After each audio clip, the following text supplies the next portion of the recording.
The S.R.S cannon is the second variant of the rocket launcher. It can be bought at the terminal for 75,000p. The weapon currently has one other variant, that being the freeze frame. The S.R.S cannon's primary fire is identical to that of the freeze frame variant. Skip to this timestamp if you've already seen my previous guide, or simply already know how the rocket launcher works. Rockets will only create damage-dealing explosions when direct contact is made with a living target. Indirect hits will instead launch the target in the opposite direction. Hitting airborne targets will create a larger and more damaging explosion. You can also prematurely detonate the rocket by shooting it with a hit-scan weapon, such as the revolver or rail cannon. This also means the rocket is affected by magnets and coins. Despite the S.R.S cannon being a much more combat-centric version of the rocket launcher, a vast majority of the movement options still work exactly the same as the blue variant. Whiplashing a rocket will cause it to be pulled back, exploding the player in a direction based on the angle the rocket is at relative to V1. This can be a very easy way to boost the player into the air for less HP than a nuke or overpump, as it damages the player for 35 HP rather than the regular 50. This also makes it a good alternative to using cores from the blue shotgun. Firing a rocket at the ground during the hop of a slide jump will accelerate the player to a high speed, making it a great combo. I suggest using this only during the initial hop, as the speed buffs from the rocket launcher become significantly less efficient after the first slide jump. V1 can hop onto a rocket, causing the player to be put into a rocket riding state. This lets them stand on the rocket for a short amount of time until the rocket eventually falls out of the air.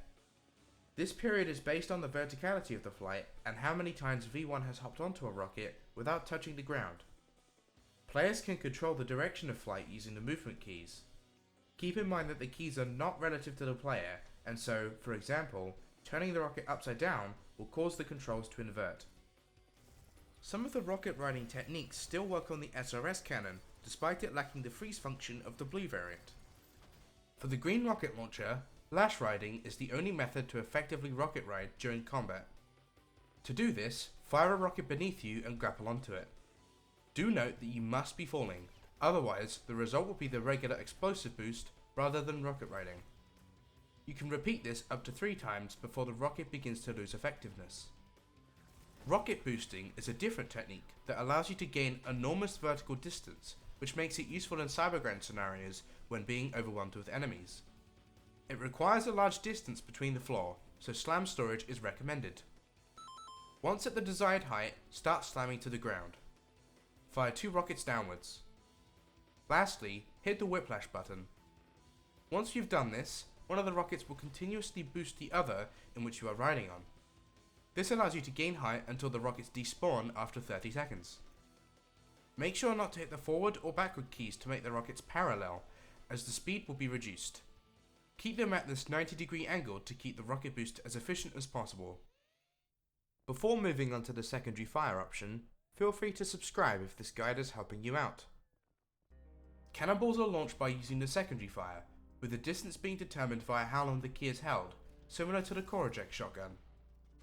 Damage will increase from 2 to 5 once the charge is at 25% or higher.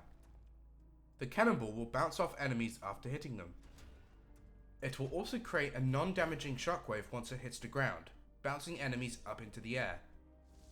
Try pairing this with the rocket launcher's ability to deal bonus explosive damage to airborne enemies for a nice combo. Similar to regular rockets, the cannonball is affected by coins and will detonate if shot with a hit scan weapon. However, it is not affected by magnets. Using the feedbacker arm, you are able to parry the cannonball, which will put it into a state where it's much faster, isn't affected by gravity, and has piercing properties. The piercing will have a cap of 2 unless the cannonball has bounced off of an enemy prior, in which it will have no piercing cap and the damage is raised to 7. Parrying the cannonball will also instantly boost its damage to 5, even if the original charge was less than 25%. It should be noted you can also pull the cannonball with the whiplash. A unique trait of the cannonball is its ability to stun the Sisyphean insurrectionist. No other weapon in the game can currently do this other than the S.R.S cannon.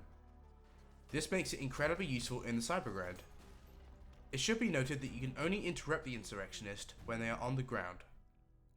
Another neat and possibly unintended mechanic is that cannonballs persist through checkpoints. This means that you can fire a cannonball, revert to the checkpoint, and stack another cannonball over and over. This is repeatable up to 5 times before the Whiplash cannot hold any more cannonballs. Thanks to Finray for making a video on this. If you're interested in more details, his video is linked in the description. An amazing use case for the green rocket launcher is against the Cerberus. Since Cerberus take double damage from the rocket launchers, this also applies to the cannonball. A single full power charge brings them down to just over half their health remaining. Pairing this with a Whiplash and a parry, you can kill a Cerberus almost instantly. This technique also works with sentries and virtues. The Hideous mass is also a great enemy to use the S.R.S cannon on, since it's mostly stationary. Simply hitting the tail with the initial shot and parrying it back brings the total HP down to just over a third, which sets up a nice and easy kill with the blue rail cannon. This is a great alternative to railcone setups, especially in the cyber grind, since it's easy to be knocked around. Some other useful techniques are rail cannonballing, which involves hitting an enemy with the cannonball and then exploding it with an electric rail cannon shot. Since the blue rail cannon can pierce, it will both explode the cannonball and damage the enemy. Rail coin balling, which is a further extension of rail coining. Adding the cannonball prior to the combo allows you to deal 10 additional damage. Projectile boosting also works to a degree with the S.R.S cannon. Doing so won't increase damage, but it will put the cannonball into its anti-gravity state. And lastly, Reddit user Just a Simple Guy found that you are able to parry both shotgun pellets and the cannonball at the same time. Since it has no name, I dubbed the parry stacking. I hope this guide has helped you learn some of the uses of the S.R.S cannon.